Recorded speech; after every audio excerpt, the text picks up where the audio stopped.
Bienvenue sur le podcast des OBM, le rendez-vous du mardi dont vous ne pourrez plus vous passer. Je suis Marielle, Online Business Manager et fondatrice de Projet OBM, le programme qui forme et entraîne la crème des OBM francophones. Dans ce podcast, seul ou avec des invités, je partage avec vous des conseils et des réflexions pour vous aider à développer une activité d'OBM qui embrasse vos aspirations. Alors, prenez place et laissez-vous inspirer.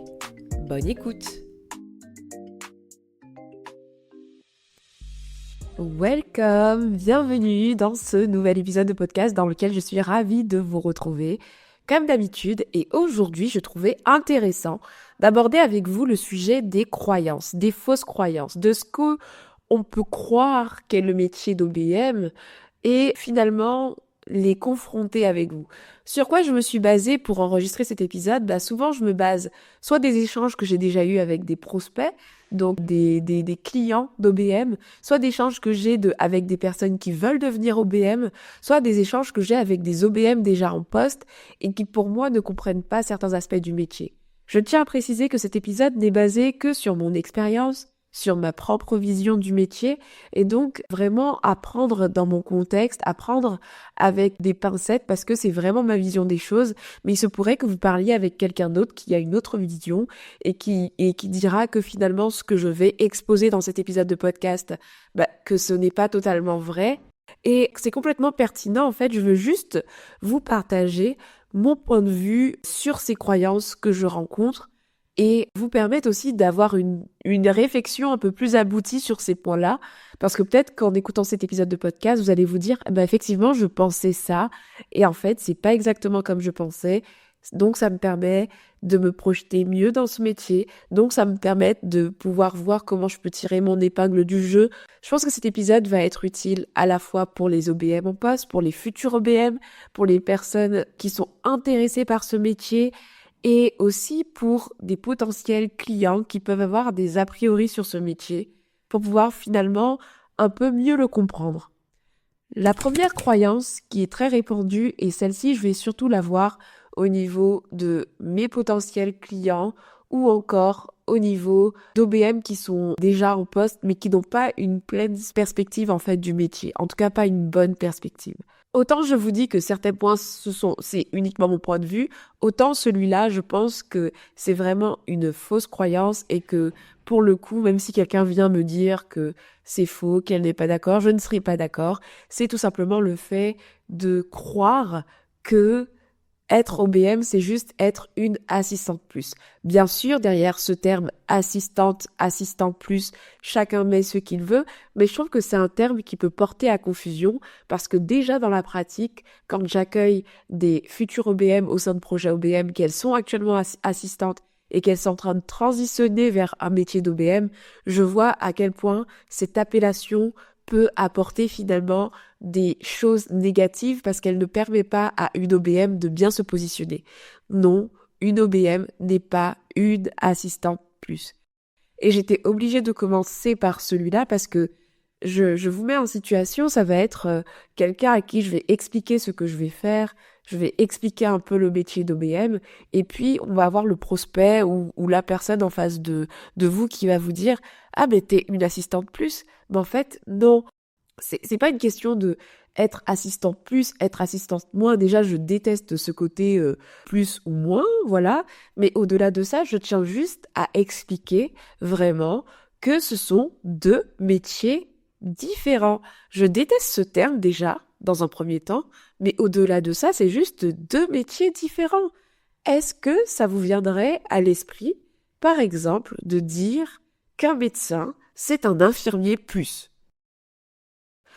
Personne ne va se réveiller un jour et dire que un médecin, c'est tout simplement un infirmier plus. Parce qu'ils n'ont pas les mêmes études, ils ne sont pas embauchés pour les mêmes choses, on n'a pas les mêmes attentes pour chacun de ces métiers, et pourtant, ils prennent tous les deux soin d'un patient d'une façon ou d'une autre. Et dans notre contexte ici, le patient, ça peut être un business, ça peut être le CEO, mais en fait, l'infirmière ne va pas faire la même chose que le médecin. Et donc, ce sont deux métiers différents. C'est donc pareil avec l'assistanat et le métier d'Online Business Manager, qui peut s'appeler aussi de différentes façons. Ce ne sont pas les mêmes métiers. Et donc, être OBM, ce n'est pas être assistante ou assistant plus, tout simplement.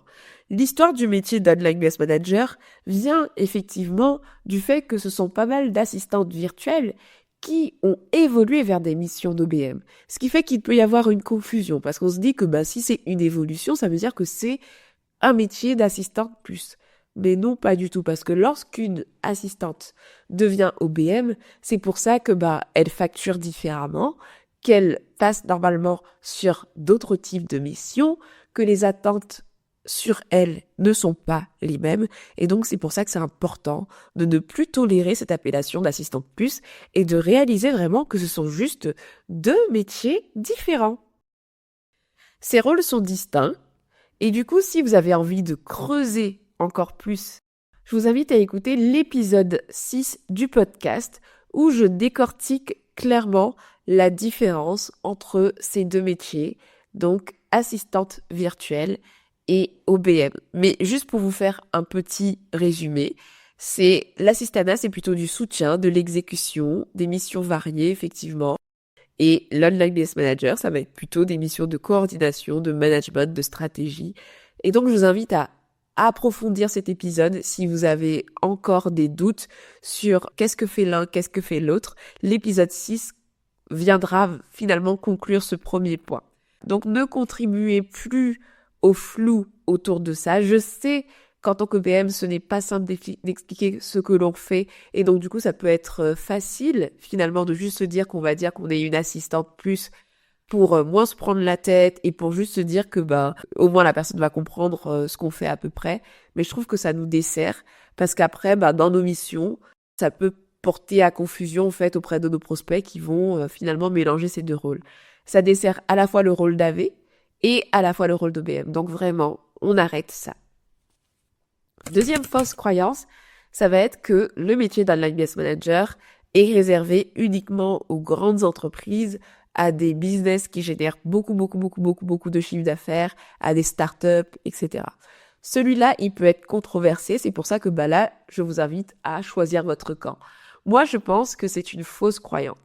Même si je recommande à moi-même, aux membres de projet OBM, de viser des clientes, des clients qui sont déjà dans une phase de croissance avancée, qui vont être dans une phase de développement.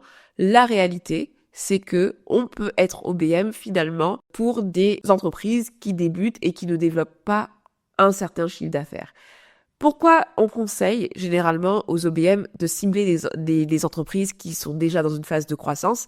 C'est juste pour pouvoir avoir plus rapidement un client parce qu'on sait certainement que ce type de client ont le profil pour recruter une OBM, pour pouvoir la financer, pour pouvoir lui donner des projets sur du long terme, etc.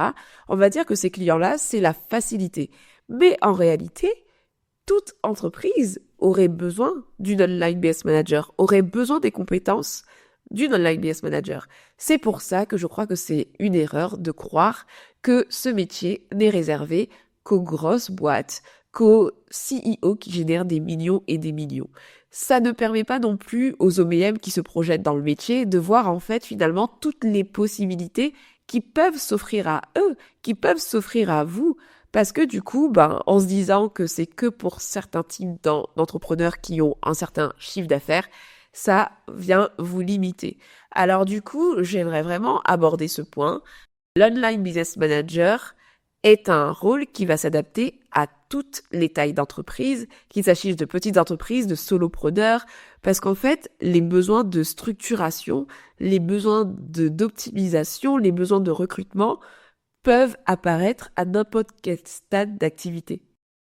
Le besoin d'organisation peut exister dès le début. Lorsqu'une entreprise démarre, un entrepreneur va démarrer, il va avoir besoin d'une structure, même si c'est quelque chose qui ne va pas forcément prioriser. C'est d'ailleurs aussi pour ça qu'on recommande de cibler plutôt des entrepreneurs avancés, parce que lorsqu'on débute, clairement, la structure n'est pas forcément le sujet prioritaire. Mais un entrepreneur qui débute peut avoir besoin d'organisation et de structure. Donc, vraiment, je crois vraiment qu'il faut ouvrir ses perspectives par rapport à ce point-là et se dire que, en fait, notre cible n'est pas forcément uniquement les entrepreneurs avancés. Et du coup, dans votre écosystème d'offres, pourquoi pas penser à cibler d'autres types d'entrepreneurs.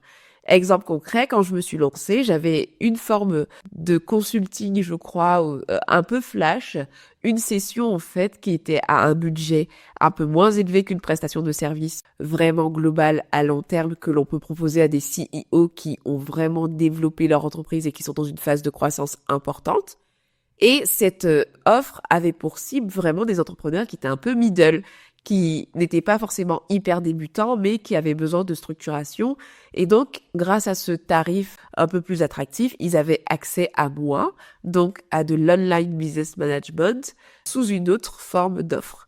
Donc, vraiment, je crois que ce métier n'est pas réservé qu'à un type d'entreprise et qu'une OBM peut envisager de travailler avec n'importe quel type de structure, même si ça implique des défis différents et qu'il faut l'avoir en tête. C'est-à-dire que si vous ciblez des entreprises qui ont un petit budget, du coup, c'est pas la même stratégie qu'on opère que quand on veut, avoir un business de prestation de services qui nous rémunère rapidement, quand on n'a pas de communauté. Tout ça se réfléchit, mais je voulais quand même traiter cette fausse croyance parce que, ce serait faux de croire que c'est réel. Troisième croyance, c'est qu'il n'y a qu'une seule façon d'exercer ce métier.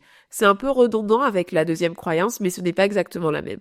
La deuxième croyance que j'ai évoquée, c'était au niveau de la cible, et là, c'est au niveau des offres que vous pouvez proposer en tant qu'OBM. J'ai remarqué que beaucoup de personnes me contactaient avec une image qui était assez figée du métier. Être OBM, c'est être une gestionnaire d'entreprise en ligne, donc ça inclut tellement de variétés de choses. Alors, s'il vous plaît, ne vous limitez pas.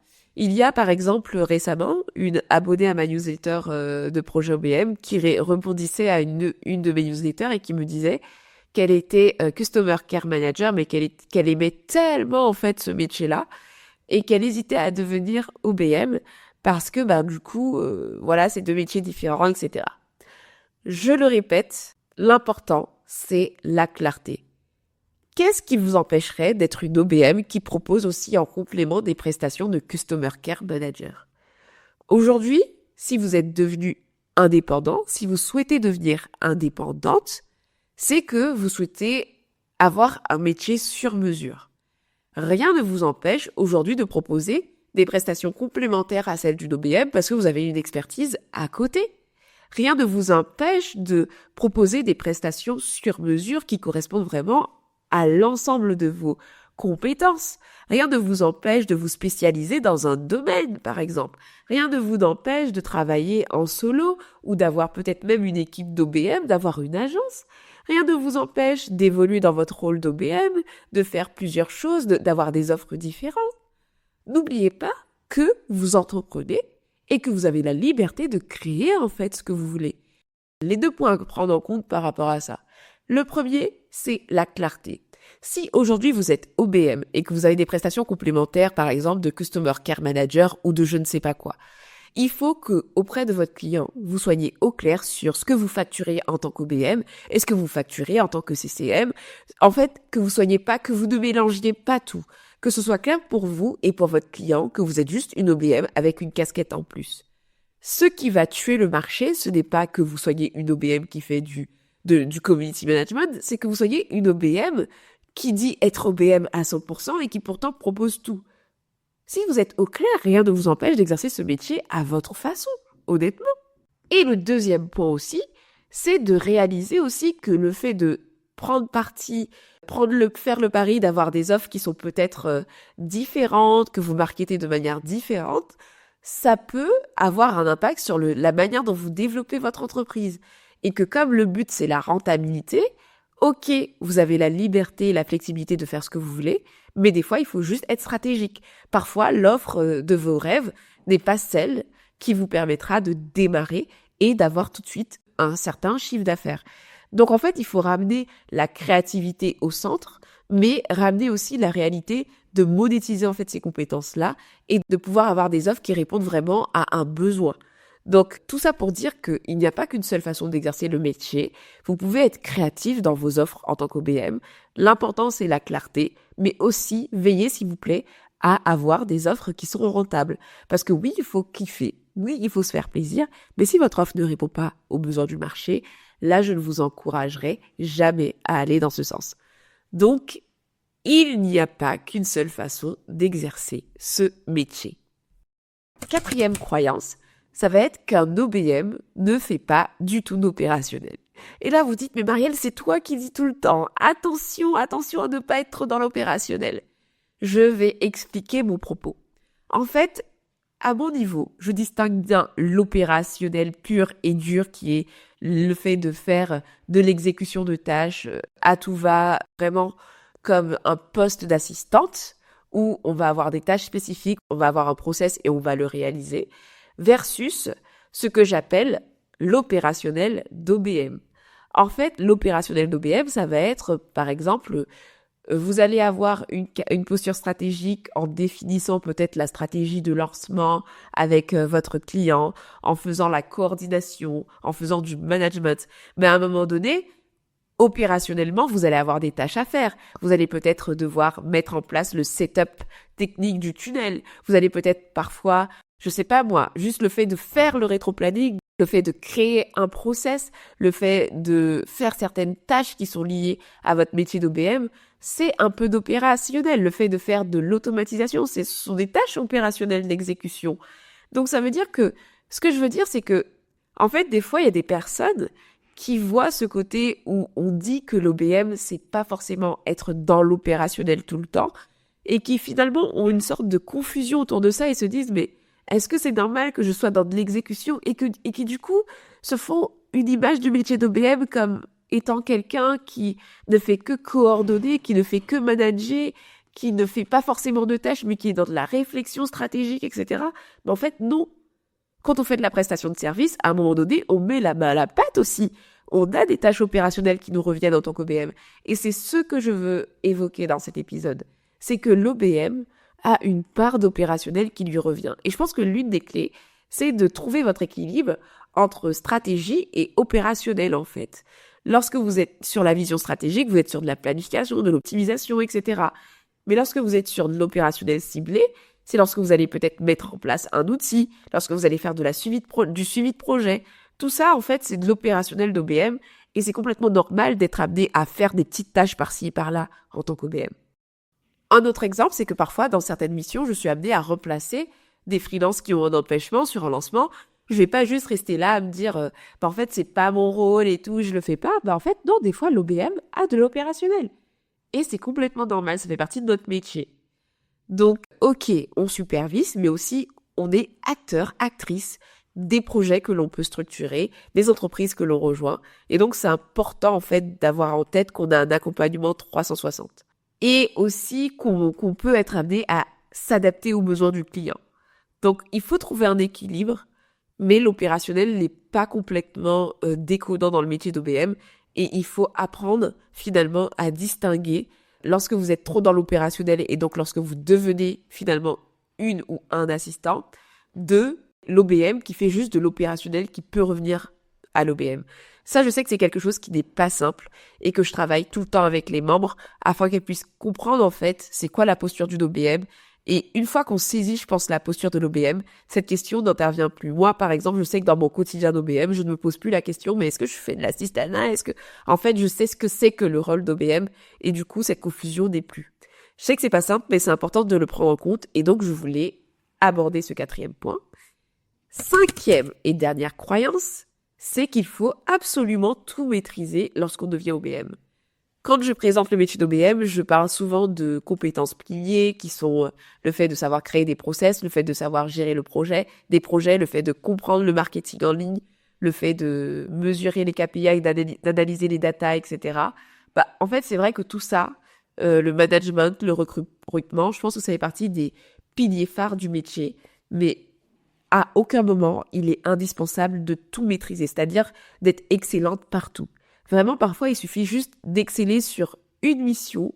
Vous choisissez en fait un focus et vous décidez de démarrer là-dessus et c'est déjà très très bien. Il n'y a aucune attente vis-à-vis du métier, en tout cas vis-à-vis de vous, d'être experte en marketing, experte Je pense que s'il y a un truc sur lequel vous devez être expert, c'est au niveau de la gestion de projet. Ça, je pense que pour moi, l'OBM doit être experte en gestion de projet. Ça, c'est mon avis. Vous ne me l'enlèverez pas. Si une OBM n'est pas capable de maîtriser vraiment les bases d'une bonne gestion de projet, je pense que là, on se pose des questions. Mais à part cette maîtrise-là, je pense que tout le reste, il n'y a aucune exigence d'être experte vraiment et d'absolument tout maîtriser dans tous ces domaines-là. Je pense qu'il faut que vous soyez conscient que le rôle principal, c'est de la coordination, donc tout ce qui est gestion de projet et tout ça, c'est à maîtriser. Et de mettre un focus sur la gestion et l'organisation et tout le reste, en fait, soit vous pouvez faire appel à des expertises complémentaires. Exemple, je sais pas, vous maîtrisez pas forcément toutes les automatisations, rien ne vous empêche de faire appel à quelqu'un qui s'est spécialisé dans la technique et de faire appel à quelqu'un qui maîtrise les automatisations, en fait. Si vous n'êtes pas expert en copywriting, en marketing, etc., vous pouvez faire appel à d'autres expertises au sein de la mission dans laquelle vous êtes. Vous pouvez également monter en compétences progressivement. Il y a des trucs, voilà, moi par exemple, quand j'étais salariée, j'étais chef de projet, mais j'avais fait que 2 recrutements et en plus j'avais plutôt collaboré avec la RH pour faire du recrutement. Donc je n'étais pas RH. J'avais appris théoriquement le management, les ressources humaines, etc. Au sein de mon master, j'avais appris tout ça. Mais lors de mes missions de responsable qualité, de chef de projet, j'avais été amenée à faire beaucoup de management transversal et j'avais eu sous ma responsabilité peut-être une fois une apprentie. Mais en fait, c'est pas quelque chose que j'ai beaucoup pratiqué au sein du business en ligne. Et ça, typiquement, c'est une compétence que j'ai affinée lorsque j'ai eu à faire mes premiers recrutements pour mes clients, lorsque j'ai eu à manager en fait des personnes dans un contexte de freelancing. Ça s'est affiné au fur et à mesure. Mais donc ça veut dire que dans mes premières offres, je mettais pas forcément l'aspect recrutement et management en avant. Donc c'est complètement ok de se dire qu'il y a certaines compétences que je vais décider de travailler à fond au début et d'accepter en fait que d'autres points, soit je vais les compléter avec des expertises plus poussées, si besoin il y a, ou d'autres où je vais tout simplement prendre le temps d'évoluer avec le temps. Et voilà, c'était donc la 5e croyance que je voulais traiter. Ces croyances, pour moi, elles sont vraiment fausses. Elles sont aussi très limitantes. Je pense que ce sont des croyances qui limitent les personnes que je peux voir devenir OBM, qui limitent notre perspective du métier. Et je pense qu'en les traitant dans cet épisode, c'était une façon aussi pour moi de vous dire que, en fait, être OBM, c'est beaucoup plus que ce que vous pouvez penser. J'espère que cet épisode a atteint son objectif. N'hésitez pas à me faire votre retour, à me dire ce que vous pensez de tout ça. Je sais que on peut tous avoir des avis différents et j'espère vraiment que, en tout cas, ça vous a parlé et que ça vous a permis d'avoir d'autres perspectives sur certains points.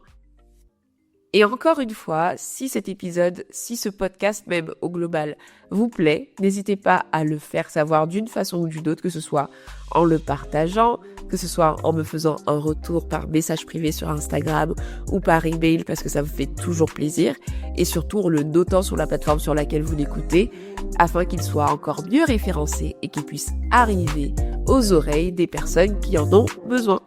Merci à vous d'avoir écouté cet épisode jusqu'ici. Et d'ici là, prenez soin de vous et à très vite pour un prochain épisode. Ciao, ciao!